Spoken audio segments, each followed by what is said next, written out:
set for Monday to discuss the latest changes to the country's vaccine rollout.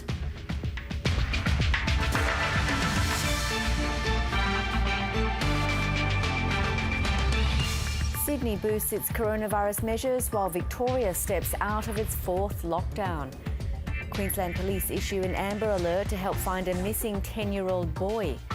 And Australia finalises its swim team for the Tokyo Games.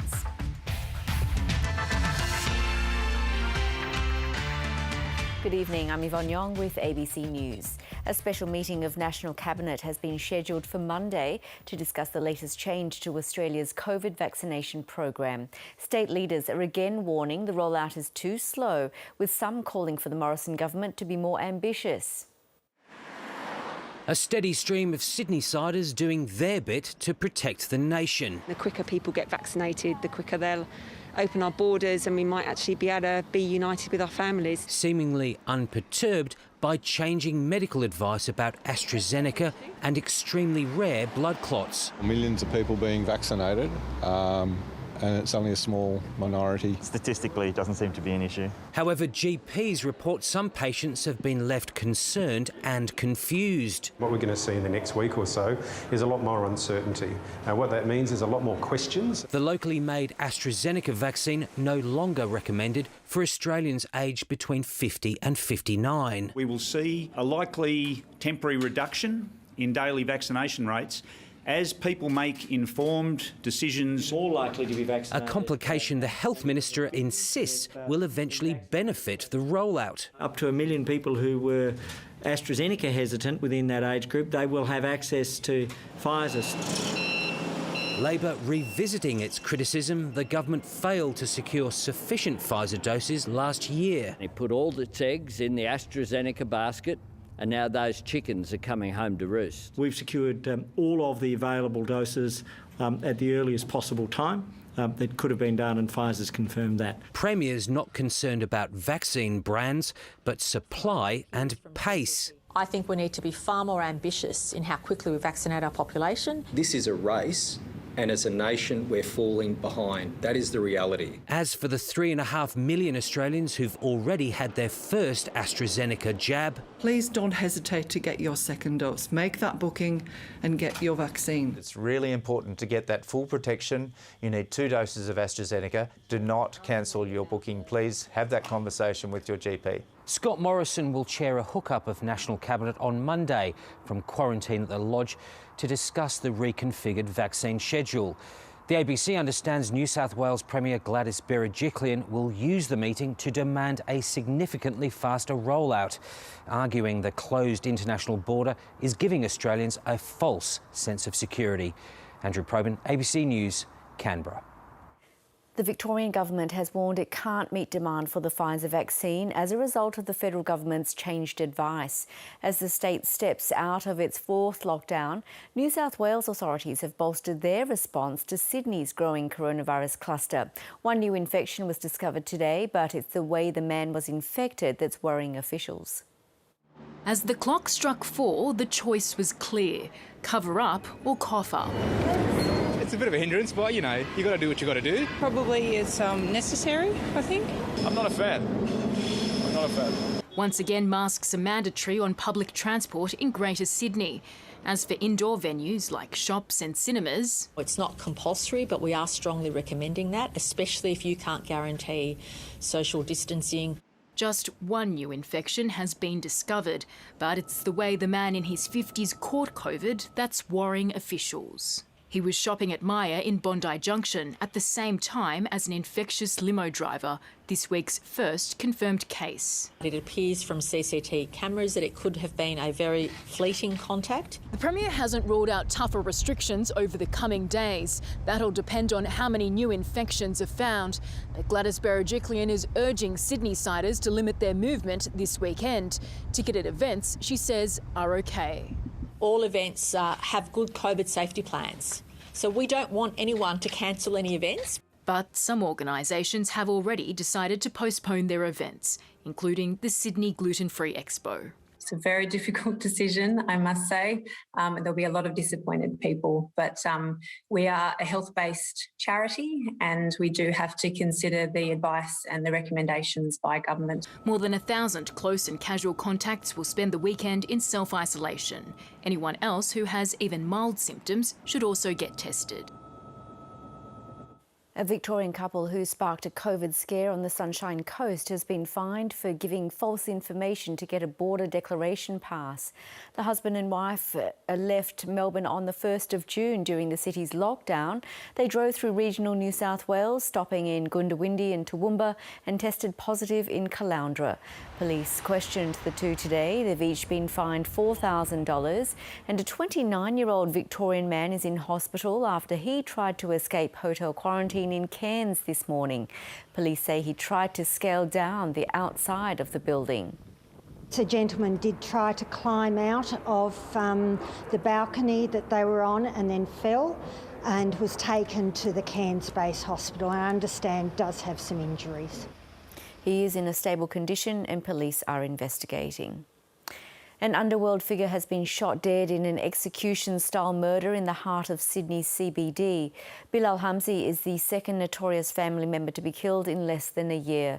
Horrified witnesses have described hearing gunshots ring out across the city. Police fear the shooting could trigger an all-out gangland war. For the first time, Sydney's suburban war between rival gangs and underworld families spills into the heart of the city. This was a brutal execution-style murder and it was carried out in a busy street. I was at home and I was in bed reading and all of a sudden I heard several shots go off, 3, 4, 5, and I was like, that can't be a gun. But it was. After leaving a restaurant, crime boss Bilal Hamzi was fired upon, the hail of bullets leaving holes in the sandstone and residents in shock. That was very panic, it was very painful. He was down on the floor and he was screaming. The 34-year-old died in hospital. Witnesses say they saw two men speeding off in an Audi towards the Harbour Bridge. A car fitting the same description was later found burnt out near Lane Cove. It was a great shock, yes, and a concern that whether there was anybody in the area, hiding. Bilal Hamzi was a cousin of Bassam Hamzi, the leader of the notorious Brothers for Life gang.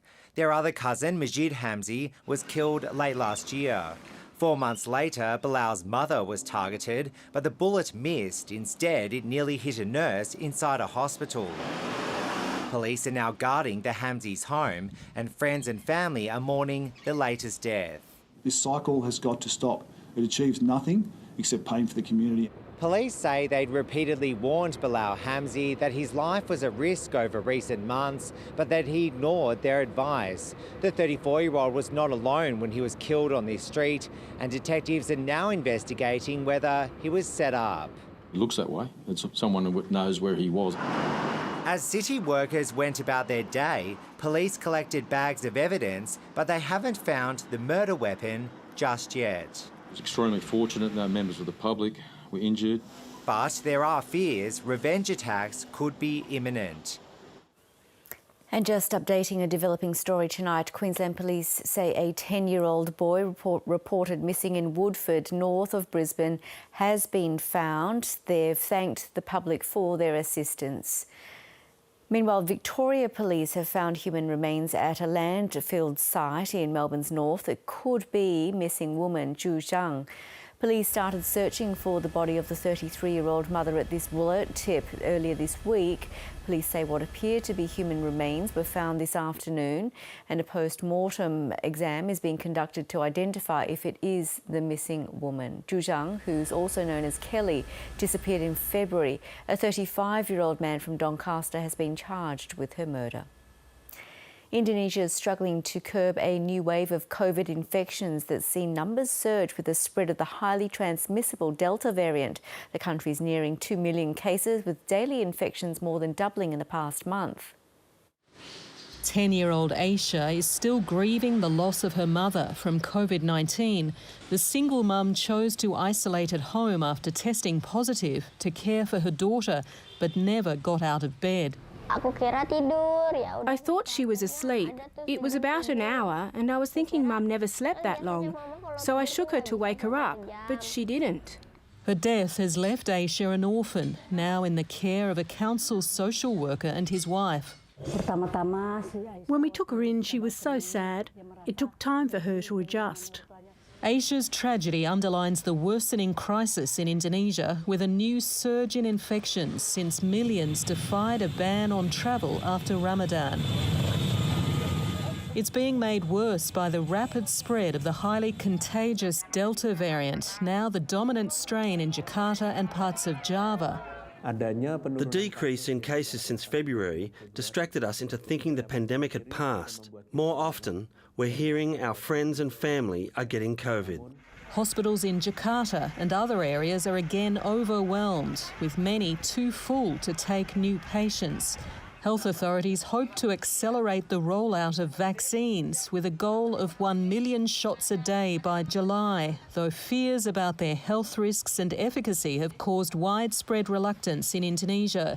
The death of a 22-year-old man in Jakarta after one AstraZeneca dose has scared his family against getting the jab. No, I don't want to be vaccinated anymore. In one town in West Java, they're giving live chickens as a reward for reluctant residents who agree to be vaccinated. Anne Barker, ABC News. 3 Chinese astronauts have docked with the country's new space station that's still under construction.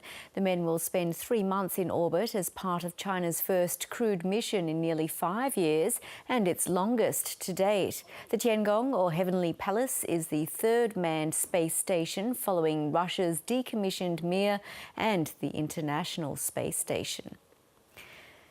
Nine Newspapers' defence team has seized on Ben Roberts-Smith's decision to correct evidence in his defamation trial. He's suing the media company for its coverage of his time on deployment in Afghanistan. The veteran today faced questions over the alleged murder of Afghan nationals. He denies he did anything wrong. Ben Roberts-Smith faced a grilling about 6 Afghan men Nine Newspapers allege he murdered while serving in the SAS. Among them was a man with a prosthetic leg in 2009. Nine claims the former soldier took him under his control, removed him from a compound and shot him at close range up to 15 times. But Ben Roberts-Smith told the court the man was armed and he shot him from a distance under the rules of engagement. Then there's the allegation the veteran ordered a new soldier to execute 2 Afghan men under their control in Sia Choi to blood the rookie. He says the insurgents were killed from a distance when he threw a grenade into vegetation during a skirmish. And the most publicised allegation is that Ben Roberts-Smith ordered the execution of an Afghan man named Ali Jan after he kicked him off a cliff in Darwan. He refutes that, saying an enemy spotter was killed from afar in a cornfield. Do you remember kicking him hard in the chest, causing him to fall backwards over the cliff? No, that didn't happen. At one point during cross-examination, Ben Roberts-Smith corrected evidence he gave yesterday. Nine's barristers seized on the moment, suggesting he changed his account of the aftermath of a killing to better fit his narrative. The veteran described this as fanciful. Josh Bavis, ABC News, Sydney. The former spy known as Witness K has been spared jail with a 3-month suspended sentence for conspiring to reveal classified information. Witness K and his lawyer, Bernard Colliery, were charged with conspiring to share information about an Australian spying operation in East Timor during oil and gas treaty negotiations. Today he listened from behind tall black screens protecting his identity as his sentence was read in the ACT Magistrates Court.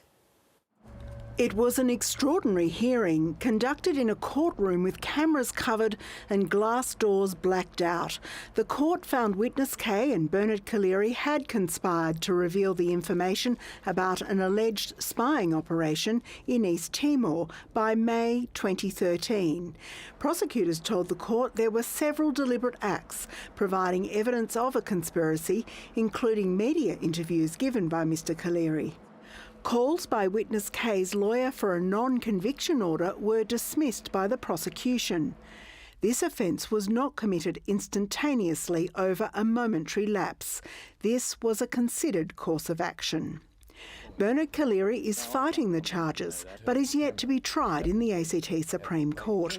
The case has been on foot since 2013, but the pair was not charged until 2018. The 8-year delay was one factor taken into account, along with medical reports revealing witness K suffers depression and post-traumatic stress disorder. I accept there's a nexus between these conditions and his offending. But Magistrate Glenn Theakston said the crime was an express and deliberate breach of the law. He said to not impose a penalty could undermine the need to deter others from similar action. Witness K will also serve a 12-month good behaviour order. Elizabeth Byrne, ABC News, Canberra. The Morrison government has passed some of the biggest changes to superannuation law in decades. The government claims it will put more money into the pockets of working Australians by boosting savings and cutting fees. But some in the industry say it could leave Australians worse off. PhD student Kate Ferris has lost thousands of dollars from not paying attention to her superannuation. In her 20s, she worked several casual jobs and had multiple super accounts that were eaten away by fees. I was pretty depressed and disappointed because $3,500 over 10 years, that would be a lot of money now. From November, working Australians like Kate won't be moved into a new super fund when they start a new job. They'll be stapled to their existing fund. Super funds will face annual performance tests and will have to write to you when they fail them. And if they miss targets 2 years in a row, they could be blocked from accepting new members until they deliver better returns. It means lower fees and better returns from their fund. These are the most significant reforms since compulsory super came in 1992. But the boss of Industry Super Australia says people stapled to bad funds will lose out because it only applies to some products. At the moment, we've got too many funds that will not have to sit or pass the government's performance tests. And what that means in the new stapling world is that you'll have plenty of Australians stapled to a poor-performing dud fund. The federal government's changes include an online tool that allows people to compare the performance of some superannuation funds. But it didn't pick up a Productivity Commission recommendation to automatically default Australians into the top 10 performing funds. The laws passed would have still made a difference to people like Kate. The recent change would have really helped me because then all of my accounts would have been consolidated and I would be paying fewer fees and charges. It's a realisation that many Australians are only coming to now. Nassim Kadem, ABC News. A mother and son will be taking on the rest of the country at the National Clay Target Shooting Championships. The duo will be up against 200 competitors in New South Wales in October, as well as each other. 25 single barrel. You wish that you could ever get that? I can get that, that's easy. For Tanya and Les Harris, clay target shooting is more than just a sport, it's a way of life. I didn't realise until I took up clay target shooting that I was that competitive. This mother and son duo are set to face off in the national championships together for the first time. And forget family ties, the rivalry is fierce. I think I can kick your ass today. Beating mum, that's the most important part for me. If I don't, I go home all sulky. Tanya Harris is no stranger to competing on the national stage. She turned to the game for some time out and got hooked. At 14, Les has inherited his mum's genes and is a junior champion. Recently I've been hitting 25 out of 25, so that's... and beating mum, so that's even better. Get to it, squeeze the trigger and follow through. No stopping the gun. Competing side by side hasn't always been easy. Okay, just let it come out, make sure you see it, I like to be organised 15 minutes before I need to be there and things like that. Les is very much of, let's just get there when we get there. As for Les, he has big plans. I want to go to the Worlds, but I want to beat mum more than I want to go to the Worlds. So I'd say pretty far. You have to have a lot of confidence and fortitude to be there and beat everyone. Taking aim to become the best there is. Peter Lacey, ABC News.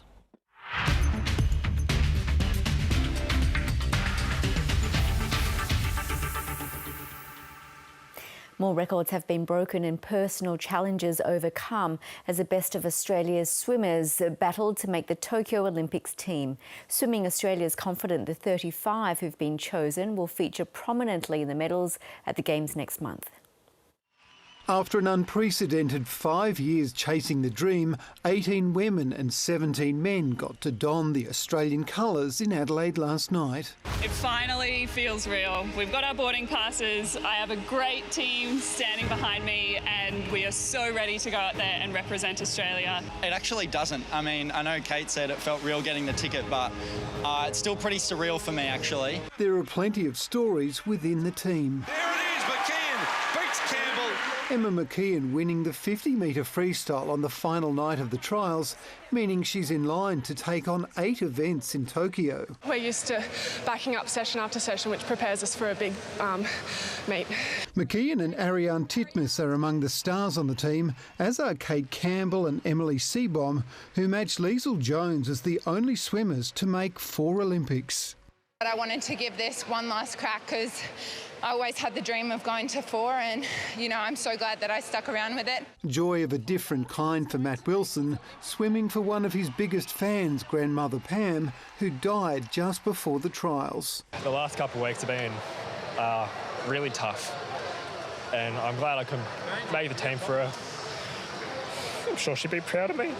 Wilson didn't post a qualifying time but was picked as a relay swimmer due to the extenuating circumstances which affected his performance. The Olympics begin in 5 weeks. Matthew Smith, ABC News, Adelaide. It's half-time in tonight's AFL clash between Geelong and the Bulldogs, with the Cats ahead by 7. Meanwhile, the AFL has indicated it could further change the rules of the game to protect players from head injuries in collisions. It comes after Adelaide's David Mckay was found not guilty of rough conduct by the tribunal for an incident that left St Kilda's Hunter Clark with a broken jaw. David Mckay was back training with the Crows today, his bye week spent dealing with the fallout of his collision with St Kilda's Hunter Clark. Clark is not moving on the ground. After a 2-hour hearing followed by another hour waiting for judgment, Mckay emerged with a not guilty verdict, although his thoughts were with Clark, who's undergone surgery to fix his badly broken jaw. I'm really glad to see that his recovery process has started well. It was never my intention to cause any harm. We never asserted that David Mckay set out to hurt Hunter Clark, but we did consider that he acted carelessly and unreasonably in the circumstances. It was widely believed a guilty verdict had the potential to change the rules of engagement in Australian football, at least at the AFL level. As it turns out, the not guilty verdict could bring the same result. While the AFL has accepted the tribunal decision, it's promised an off-season review. If necessary, rules will be adjusted at the end of the season. I'm fully behind that charter to protect the head and the neck. Change is coming. Be ready for it. I'm not unhappy with the week. We've had 4 days of discussing this in preparation for, I think, 3 to 5 years down the path. And it could take that long because there's still a groundswell of opposition to making players strictly accountable for injuries caused by collisions. We don't want to take players' instinctiveness to hunt the ball. There'll be nothing worse than we see guys go at the ball and are stopping and stepping back. It remains the early days of a lengthy debate. Neil Cross, ABC News. In the NRL, the Panthers are currently leading the Roosters 34-12. It's a far cry from last night's 46-point thrashing of the Broncos, which has led to coach Kevin Walters warning all of his players are in the firing line. Tavita Pangai Jr. has already been shown the door, and Walters says he won't be the last. This has become an all too familiar sight in recent years. Broncos players dejected after another embarrassing loss. You know, whilst there were some things that didn't go our way tonight, that's not the Broncos. For years they were envied, considered the NRL's glamour club. Now they're the competition's laughingstock. The Broncos weren't just a rugby league powerhouse, they were revered across all of Australian sport, and now the most public side of that, the men's NRL team, needs to be rebuilt from the ground up. Losing 46-0 is no longer a shock from a side that's been regularly hemorrhaging points. Just plunges over for the Rabbitohs. The Broncos' only highlight last night came from a player who's chosen to leave Brisbane for the Storm next season. What a tackle! Xavier Coates! How do you feel about the state the Broncos are in, and what do you make of it? You haven't got enough time for me to tell you, so move on. Do you think he can turn it around, Wayne? Kevin? Do you think he's got the tools here to do it? Next question.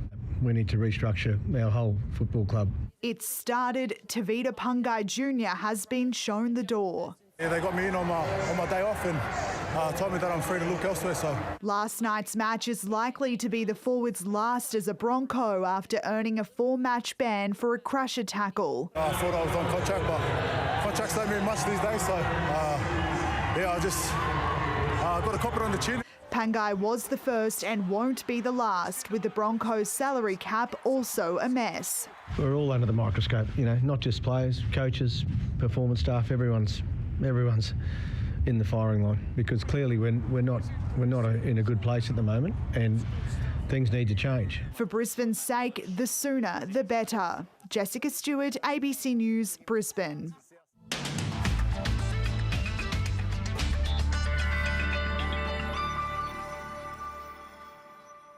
A low-pressure system remains a dominant feature for much of the east of the continent, particularly through Victoria, Tasmania and into New South Wales, with severe weather warnings out in New South Wales with damaging winds about the coastal areas and also the potential of damaging surf. But this high will become the dominant feature for South Australia, so showers really contracting towards the more coastal areas. They should remain very isolated and light. Queensland, much of the territory and much of Western Australia will remain clear. There will just be a broad band of cloud and a possible shower with that around the interior of Western Australia and into the western parts of the territory. And a late front will see some showers developing in the southwest. Perth should remain clear though, and Sydney is likely to be the wettest of the capitals. And just updating that developing story before we go, Queensland Police say a 10-year-old boy reported missing in Woodford, north of Brisbane, has been found.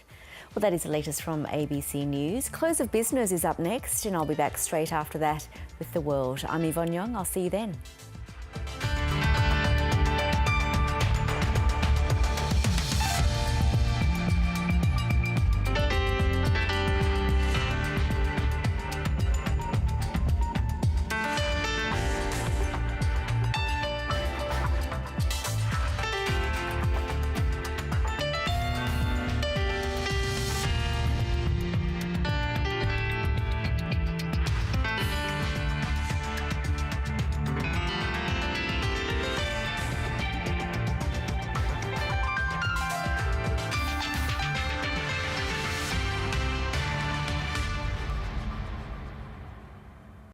Next time on